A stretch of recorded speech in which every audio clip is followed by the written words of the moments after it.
இருக்கு. ஆமா, உன் தம்பி இந்த புடவையும் அந்த கிஃப்ட்ஸ் மட்டும் தான் கொண்டு வந்து கொடுத்தானா? நகை கிடைக்காத வேற எதுவும் கொண்டு வந்து கொடுக்கலையா? வேற எதுவும் எடுத்துட்டு வரல மாமா, இவ்வளவுதான். இதான் எடுத்துட்டு வந்தான். அப்படியா? இல்லையே, நான் உன் தம்பி கிட்ட உன் அக்காக்கு எக்ஸாம் வருது, அவ படிக்கிறதுக்கு அவ இங்கிலீஷ் புக் எல்லாம் எடுத்துட்டு வந்து கொடுன்னு சொன்னனே.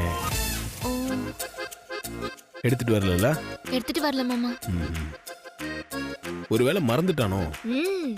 அவனுக்கு ஞாபகம் மறதி இருக்கு மாமா, அதனால மறந்துருப்பான். கண்டிப்பா மறந்துருப்பான். சின்ன பையன், இப்பவே அவனுக்கு ஞாபகம் மறதி.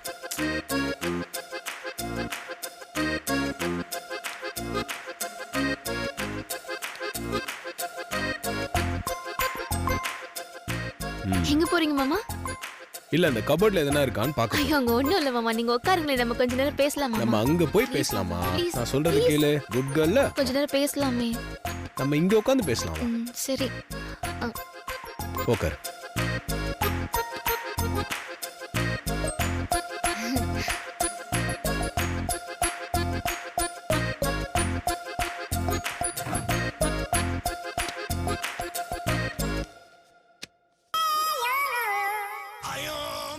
இந்த புக் எப்படி இந்த டிராயர் குள்ள வந்துச்சு?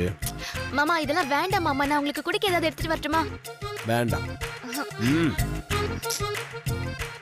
விடு. உனக்கு ஏன் இந்த திருட்டு வேலை? புக் எதுக்கு இதுக்குள்ள மறைச்சு வச்ச? நான் ஒளிச்சு வைக்கல மாமா, இது எப்படி இங்க வந்துச்சுன்னு எனக்கு தெரியாது.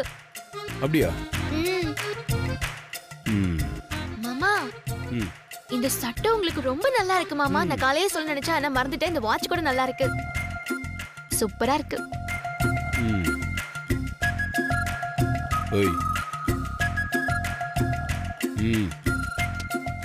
இந்த புக் எப்படி இந்த கபோர்டுக்குள்ள வந்துச்சு? நான் தான் மாமா ஒளிச்சு வச்சேன். இங்கிலீஷ் புக்கை திறந்து பார்த்தாலே தூக்கம் தூக்கமா வருது. வரும். உனக்கு படிக்கணும்னாலே தூக்கம் வரும், தலைவலி வரும், ஜுரம் வரும். படிக்கணும்னு சொன்னா மட்டும் உனக்கு படிப்பை தவிர எல்லாம் வரும். ஏய், படிக்கலனா எப்படி எக்ஸாம் எழுதுவ, எப்படி பாஸ் பண்ணுவ, எப்படி டிகிரி வாங்குவ, இன்னும் எவ்வளவோ இருக்கு. நீ என்னடானா இந்த புக்கை பார்த்தாலே தூக்கம் வருதுன்ற. சாரி மாமா, நான் படிக்கிறேன். சரி, இங்க வா, நான் உனக்கு சொல்லி தரேன். சரியா? நீங்க சொல்லி கொடுத்தா நான் கண்டிப்பா பாஸ் ஆயிடுவேன்.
இனிமே இந்த இடம் எனக்கு தான், இந்த வீடும் எனக்கு தான்.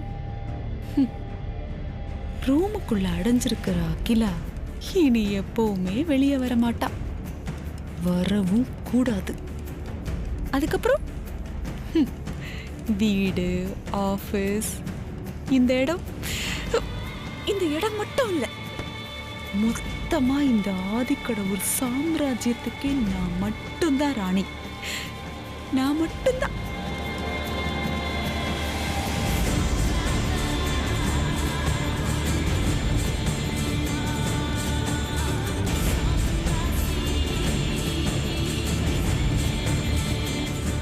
வாங்கப்பா போலாம். Okay sir. யார் இவங்க? வாங்க. வணக்கம் மேடம். வணக்கம் மேடம். வணக்கம் மேடம். நாங்கள் யூனியன்ல இருந்து வர்றோம். ஓ, உட்காருங்க. தேங்க்யூ. டீ காஃபி ஏதாவது சாப்பிடுறீங்களா? ஐயோ அதெல்லாம் எதுவும் வேண்டாம். நாங்க இப்பதான் சாப்பிட்டு வரோம். அகிலாண்டேஸ்வரி மேடத்தை பார்க்கணும். ஆ, நடந்ததெல்லாம் உங்களுக்கு தெரிஞ்சிருக்குமே. அக்கா ரொம்ப மனசு வருத்தத்துல இருக்காங்க. அவங்க ரூமை விட்டு வெளியில வரதே இல்ல. இவ்ளோ ஏன் வீட்ல யார்கிட்டயும் கூட அவங்க பேசுறது இல்ல. யூனியன் விஷயமா மேடம் கிட்ட பேசி சில முக்கியமான முடிவுகள் எடுக்க வேண்டியது இருக்கு. ஓ, நாங்க ஃபோன் பண்ணி பார்த்தோம். மேடம் அட்டென்ட் பண்ணவே இல்ல. முக்கியமான ஃபைல்ல மேடம் சைன் பண்ண வேண்டியிருக்கு. அது விஷயமா மெயிலும் பண்ணியிருந்தோம். அதுக்கும் மேடம் கிட்ட இருந்து எந்த ரிப்ளையும் இல்ல. அதான் மேடத்தை நேர்ல பார்த்து பேசிட்டு ஃபைல கையெழுத்து வாங்கிட்டு போலான்னு வந்தோம். ஓ. அகிலாவ கீழே வரவிடாம இவனுங்களை துரத்திடலான்னு பார்த்தா இவனுங்க விட மாட்டானுங்க போல இருக்கே. சரி, நீங்க இவ்வளவு தூரம் சொல்றீங்க. நான் வேணா அக்கா கிட்ட போய் நீங்க வந்திருக்கீங்கன்னு சொல்லி பாக்குறேன். வந்தாங்கன்னா சந்தோஷம்தான். கொஞ்சம் வெயிட் பண்ணு.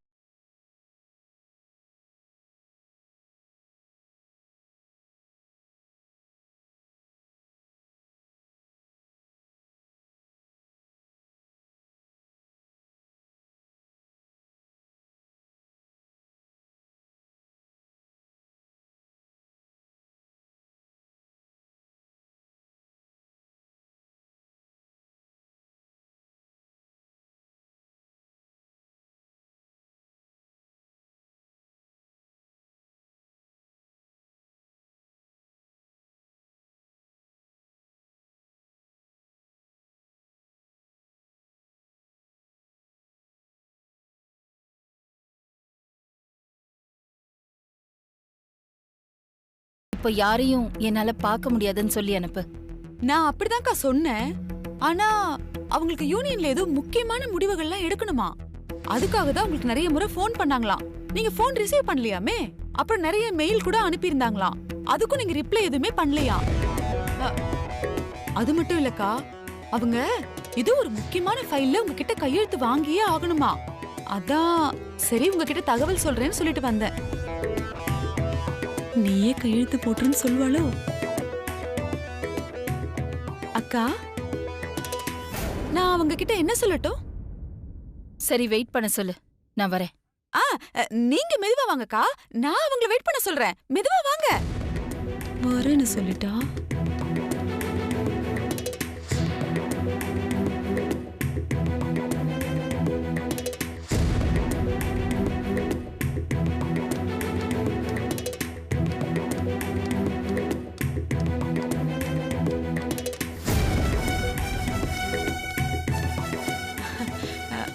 அக்கா கிட்ட சொல்லிருக்கேன். இப்ப வந்துருவாங்க. கொஞ்சம் வெயிட் பண்ணுங்க. Okay madam. நீங்க ஏதாவது கூல் ட்ரிங்க் சாப்பிடுறீங்களா? பரவாயில்ல மேடம், அதெல்லாம் ஒண்ணும் வேண்டாம். ஆ, இன்னைக்கு பாத்துறோம். சார், செக்ரட்டரி இன்னும் காணோம். வெளியில ஃபோன் பேசிட்டு இருக்காங்க. இப்போ வந்துருவாங்க. அப்படியா? சரி, ஆமா. ஓகே. அது வரைக்கும் நம்ம பேசுவோம்.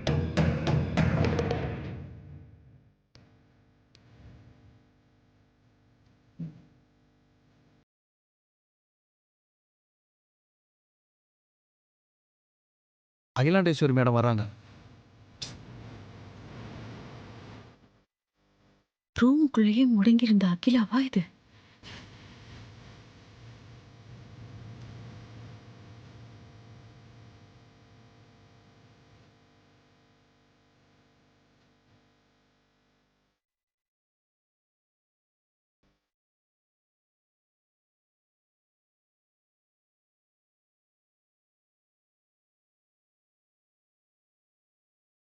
வணக்கம் மேடம். வணக்கம், உட்காருங்க. சொல்லுங்க. நடந்ததை நினைச்சு நீங்க மனசு உடைஞ்சு போயிருக்கீங்க. வீட்ல கூட யார்கிட்டயும் பேசுறது இல்லைன்னு மேடம் சொன்னாங்க.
அவ்வளவுதானே? Okay madam, thanks madam. ம். அப்போ நாங்கள் கிளம்புறோம். போயிட்டு வாங்க. நாங்க வரோம் மேடம். நாங்க வரோம் மேடம். வாங்க.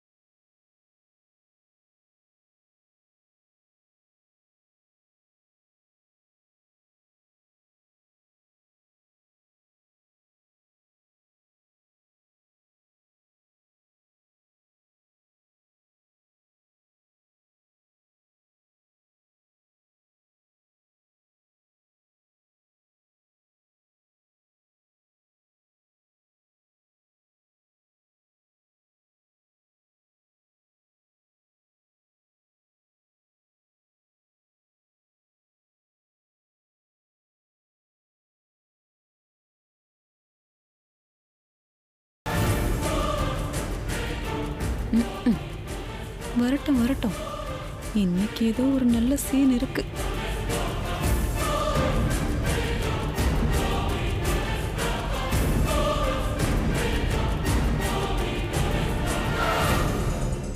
நான் ஃபோன் பேசிட்டு வரதுக்குள்ள மேடம் கிட்ட மீட்டிங்கே முடிச்சிட்டீங்களா? மேடம் வந்ததும் வந்த விஷயத்த மட்டும் சொல்லுங்க, சொந்த விஷயம் எதுவும் வேண்டான்னு சொன்னாங்க. அதான் மீட்டிங் சீக்கிரம் முடிஞ்சிருச்சு. சரி, நான் உங்ககிட்ட பேச வேண்டியது இருக்கு. நீங்க போங்க, நான் அப்புறமா வரேன். சரிங்க மேடம். சரி நாங்க மேடம். வரோம் மேடம். ம்.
நான் மறுபடியும் உங்க எதிரில வந்து நிப்பேன்னு எதிர்பார்க்கல.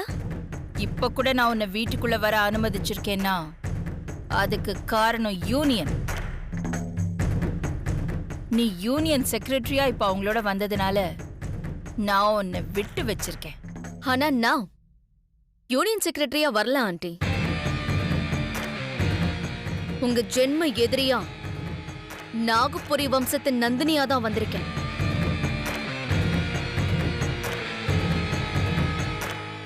என் தங்கச்சி மித்ராவோட சாவுக்கு காரணமான உங்களை பழி வாங்காம விட மாட்டேன்னு சொல்லிட்டு போக தான் வந்தேன். உன் தங்கச்சி சாவுக்கு நான் காரணம் இல்ல. நீ என் குடும்பத்தை பழி வாங்கணுங்கிறதுக்காக அவளை பலிகடாவா இங்க அனுப்பி வச்சுட்டு இப்போ பழிய ஏன் மேல போடுறியா? உன் அப்பா தாத்தா செஞ்ச தப்பதான் நீயும் செஞ்சிட்டு இருக்க. உனக்கு வயசு இருக்கு, வாழ்க்கை இருக்கு. இந்த பழி வாங்குற எண்ணத்தை எல்லாம் கைவிட்டுட்டு திருந்தி வாழ பாரு. அதுதான் உனக்கு நல்லது. ஏன் நல்லது கெட்டதை பத்தி நீங்க யோசிக்காதீங்க ஆண்டி. இனி உங்களுக்கு கெட்டது நடக்காம பாத்துக்கோங்க.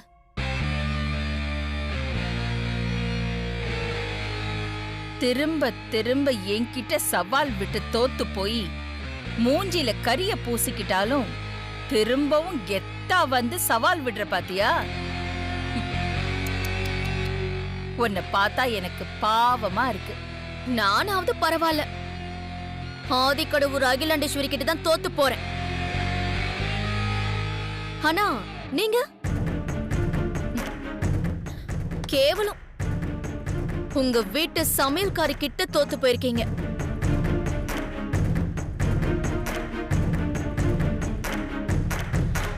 உங்களால ஜெயிலுக்கு போனேன்னா அப்பவே வெளியில வந்துட்டேன்.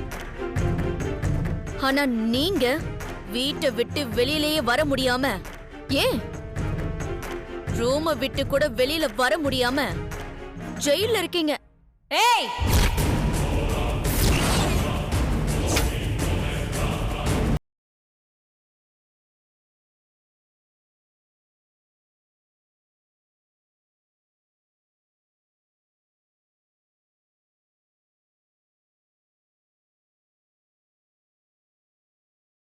கோவப்பட வேண்டியது ஏன் மேல இல்ல ஆண்டி. ஹவுஸ் அரெஸ்ட் ஆன மாதிரி நீங்க ரூம்குள்ள முடங்கி இருக்க காரணமா இருந்த உங்க வீட்டு வேலைக்காரி.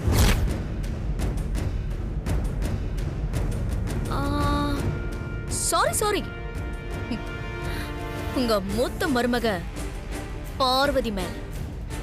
நந்தினி, உயிர் மேல ஆசை இருந்தா உடனே இங்கிருந்து ஓடி போயிடு. நான் உங்க முன்னாடி தைரியமா நின்னு எதிர்க்கிற எதிரி. ஆனா பார்வதி நம்ப வச்சு முதுகுல குத்துன துரோகி. முதல்ல தண்டிக்க வேண்டியது எதிரியவா இல்ல அந்த துரோகியவா? யோசிச்சு முடிவு பண்ணிக்கோங்க.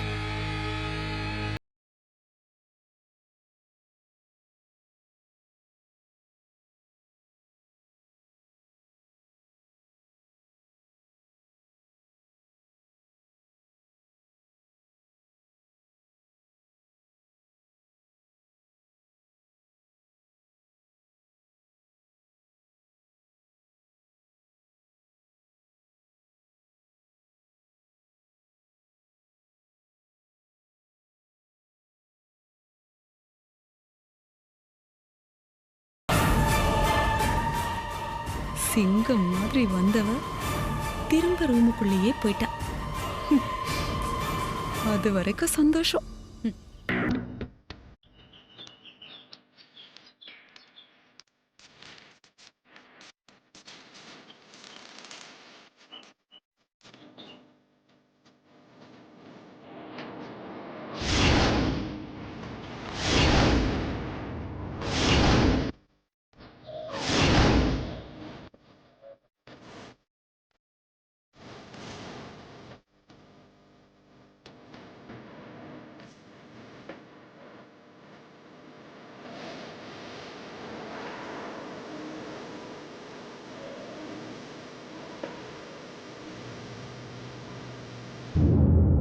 தென்னிந்தியாவின் number 1 young businessman the great ஆதிக்கடவுர் ஆதித்யாவோட காதல் மனைவி மாதிரி தெரியலையே. தோட்டக்காரி மாதிரியில தெரியுது. கேள்விப்பட்டேன் அகிலாண்டேஸ்வரி ஆண்டி உன்னை மருமகளை ஏத்துக்க முடியாதுன்னு சொல்லிட்டாங்களாமே. முன்னாடியாவது சமையல்காரியா வீட்டுக்குள்ள இருந்த, இப்போ தோட்டக்காரியாக்கி வீட்டை விட்டு வெளியில தள்ளிட்டாங்களா? ஆதிக்கடவுர் குடும்பத்துல சமையல்காரியா இருக்கவும் தோட்டக்காரியா இருக்கவும் கூட கொடுத்து வச்சிருக்கணும். ஆனா இந்த வீட்டு வாசல கூட மிதிக்க தகுதி இல்லாதவன் நீ. உனக்கு எந்த தைரியம் தான் ஆதிக்கடவுர் ஆதித்யாவோட காதல் மனைவி முன்னாடி இப்படி பேசிட்டு இருப்ப? ஏய் பார்வதி, ஏய்!